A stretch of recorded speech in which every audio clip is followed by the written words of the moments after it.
이것이 정치다. 정치 프로파일링. 정치권의 뜨거운 이슈를 진단하는 시간. 오늘은 최재성 전 청와대 정무수석과 함께합니다. 최 수석님 안녕하세요. 안녕하세요. 네.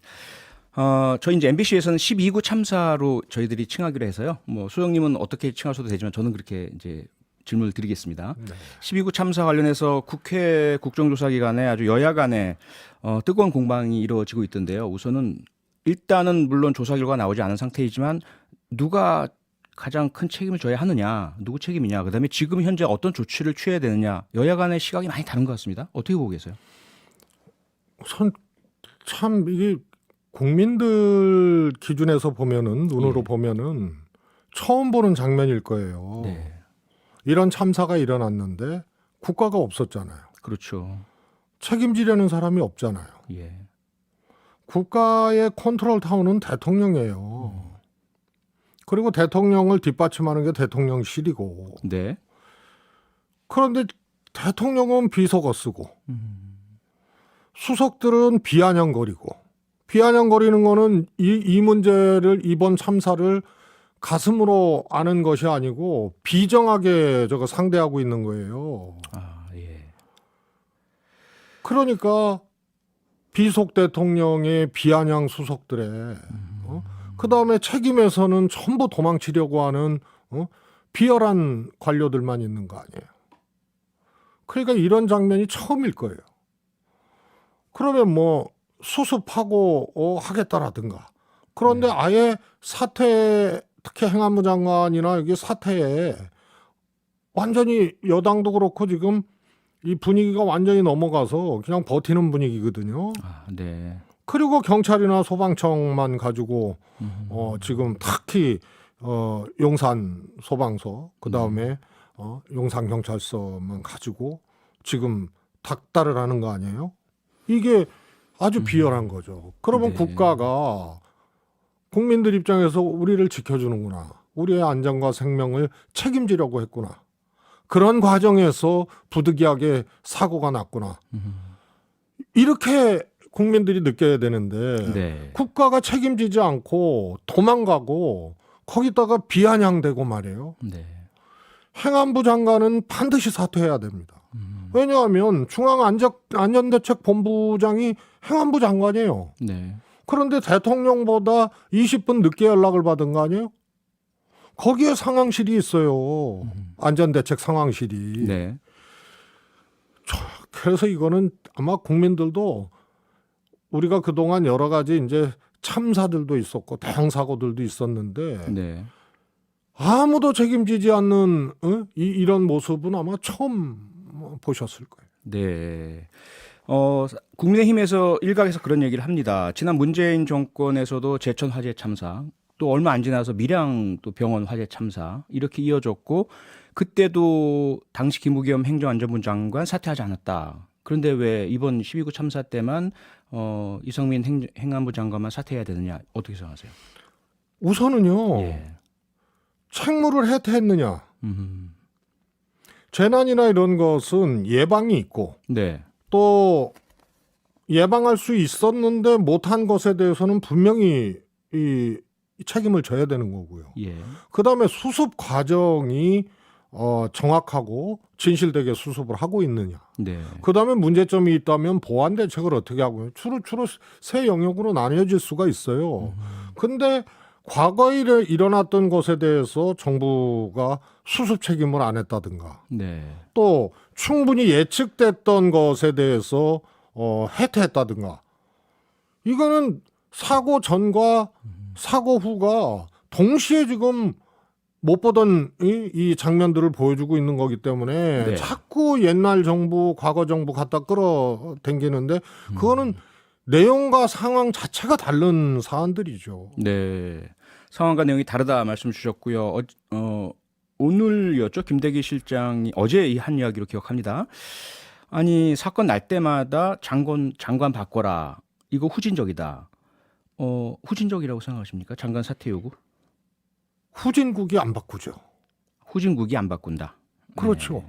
후진적인 정부가 안 바꾸는 거죠. 네. 그다음에 이거는 정치적 행위로서 바꾸는 것이 아니에요.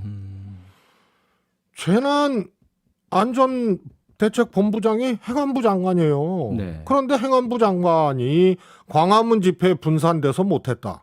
경찰 투입했어도 이게 막을 수 있었는지 모르겠다. 예년에 비해서 우려할 만한 인파가 아니었다. 네. 이런 얘기를 하고 있는 본부장이에요. 주간부서 장관이 말이에요. 예. 그렇기 때문에 책임이 있는 거예요. 그리고 본인 상황실 제대로 가동이 안 됐고요. 네. 시스템이 있으면 뭐 합니까?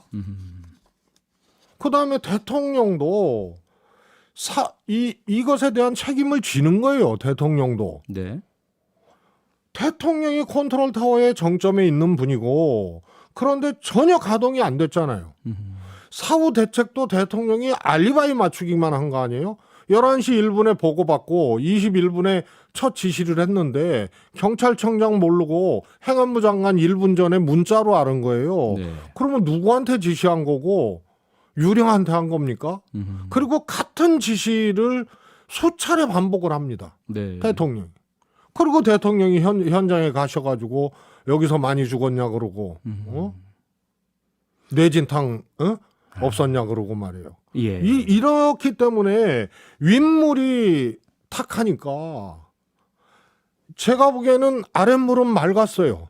네. 현장에서 그 외쳤던 경찰 있지 않습니까? 네, 김백겸 목이 쉬어라 경사죠. 외쳤던 경찰 있고요. 예. 소방청장은 비번인데도 나왔어요. 용산 소방서장. 용산 소방청장. 네. 비번인데도 나왔습니다. 입건됐잖아요. 예.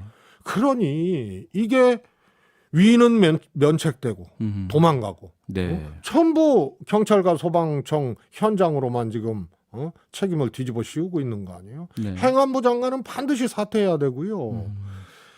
총리도 이게 수습 본부장이에요. 네. 이게 수습입니까? 국민들 가슴에 더 분노의 불을 지르고 있는 행위들을 한 거 아니에요. 예. 그래서 사전 책임도 있고 사후 책임도 있는 겁니다. 그리고 전부 거짓말이에요. 네. 앞서 대통령이 컨트롤 타워고 최고 책임자이니까 대통령도 책임을 져야 한다는 말씀 주셨는데 사실 최근에 영국 총리는 경제에 대해서 잘못된 정책 내놨다가 최단기 그렇습니다. 그만뒀잖아요. 근데 내각제와 우리 대통령제는 다르고요. 임기가 분명히 있고요. 대통령의 책임은 어떻게 져야 될까요? 저는요. 네. 대통령이 인사권자 아니에요. 예. 분명히 책임이 있거든요. 책임이 있는 사람에게 책임을 지우고요. 그다음에 이러한 참사가 다시는 일어나지 않도록 네. 책임을 지우게 하는 분명한 인사권자 대통령의 조치를 통해서 되풀이되지 않는 그런 신호를 분명히 주는 거고요. 네. 또 내용적으로 보완할 것이 있으면 보완을 해야 되는데 네. 앞에 단계를 선행하지 않고 무슨 TF 만들어서 재난관리 시스템 연말까지 보완한다 그러는데 네. 시스템이 없어서 지금 이 문제가 생긴 겁니까? 네. 그래서 대통령의 책임은 이걸로 대통령이 퇴진해야 되느냐의 문제는 모르겠습니다. 그러나 적어도 이 참사 발생 이후에 대통령과 함께하는 국무위원 네. 또 국정운영 이 고위 주체들 대통령 비서실 여기는 엉망이잖아요. 그래서 인사를 통해서 이것은 책임을 지워야 하는데 네. 그전에도 충분히 말씀드렸지만 이게 대통령발 이 문제들이 계속 일어나기 때문에 예. 대통령이 쇄신해야 되는 거예요. 네. 청와대 큰일 정무수석, 납니다, 진짜 청와대 이거는. 정무수석 계실 때 한번 경험을 조금 기억을 되살려 보시길 부탁드리고 싶습니다. 그 당시에 뭐 여러 가지 문제 때문에 야당에서 사퇴해라, 인사조치해라 했을 때에 어떠셨는지, 그 다음에 지금 국민의힘이 초기에는 이상민 장관 등에 대한 사퇴 요구 목소리가 나오다가 지금 완전히 없어졌거든요. 그래서 오히려 이제 보호하는 이런 입장으로 돌변했는데 이 부분 유사하셨습니까? 아니면 좀 뭔가 다릅니까? 어떻게 보세요? 다르죠. 다릅니까? 예를 들어서 예. 근거 없이 정치 공세로 네. 누구 물러나라 하는 것은 인사권자가 그거는 흔들리면 안 되죠. 네. 그러나 이거는 참사가 일어났잖아요. 예. 그것도 후진형 참사예요. 네. 21세기 대한민국에서 이런 일이 어떻게 일어났는지 또 일어난 이후에 국민의 안전과 생명을 지켜야 될 정부의 태도, 네. 정부의 능력 이런 것들이 엉망인 거 아니에요. 그래서 이것은 정치적 공세가 아니에요. 네. 그렇기 때문에 이것은 정치 공세로서 누구 물러나라 하는 것은 오히려 인사권자가 분명히 그것은 중심을 지켜야 되지만 네. 책임져야 될 일에 대해서 인사권자가 지지 않는 것은 그 보십시오. 나중에 호미로 막을 거를요. 가래로도 못 막는 겁니다. 네. 네, 그 이 얘기 좀 여쭤봐야 될 것 같습니다. 풍산개가 갑자기 논란의 대상으로 그 대두가 됐습니다.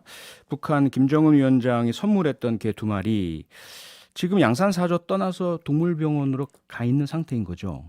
좀 간략하게 이 사안 도대체 어떻게 된 일인지 설명부터 좀 해주실까요? 제가 네. 지난달에 양산에 가서 문 대통령을 뵀어요. 예.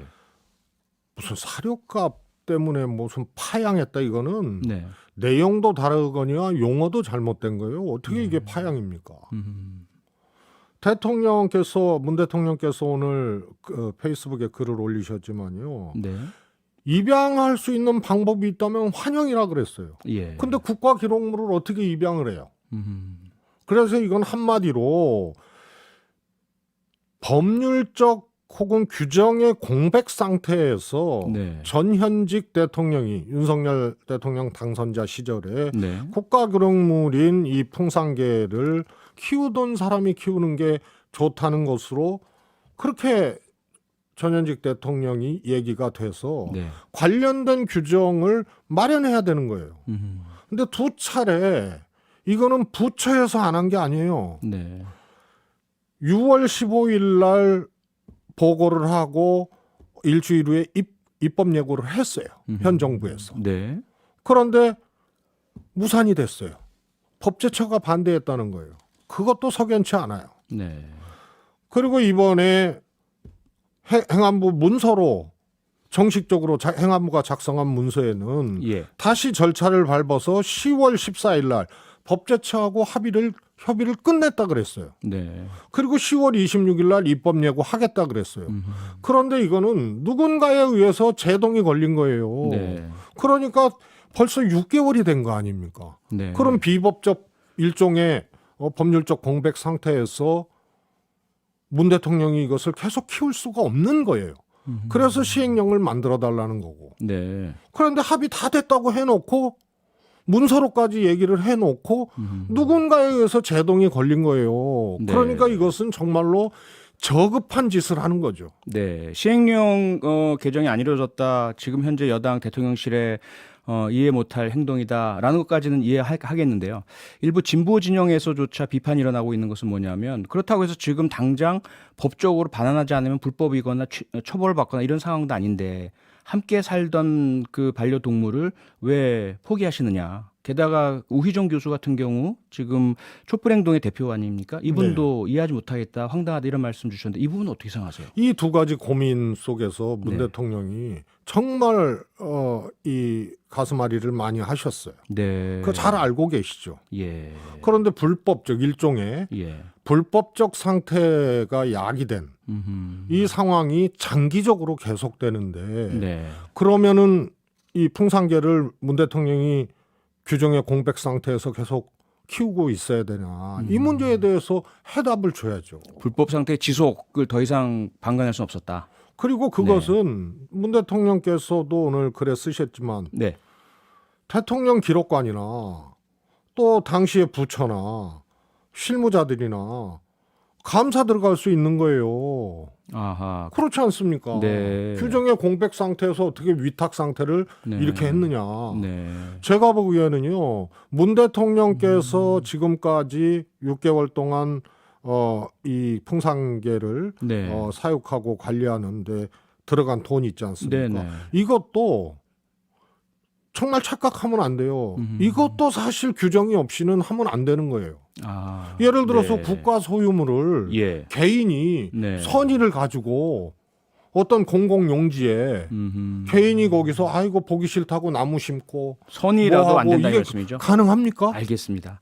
네, 오늘 말씀 여기까지 들어야 되겠습니다. 시간이 다 됐습니다. 네, 고맙습니다. 감사합니다. 네, 최재성 전 정무수석이었습니다.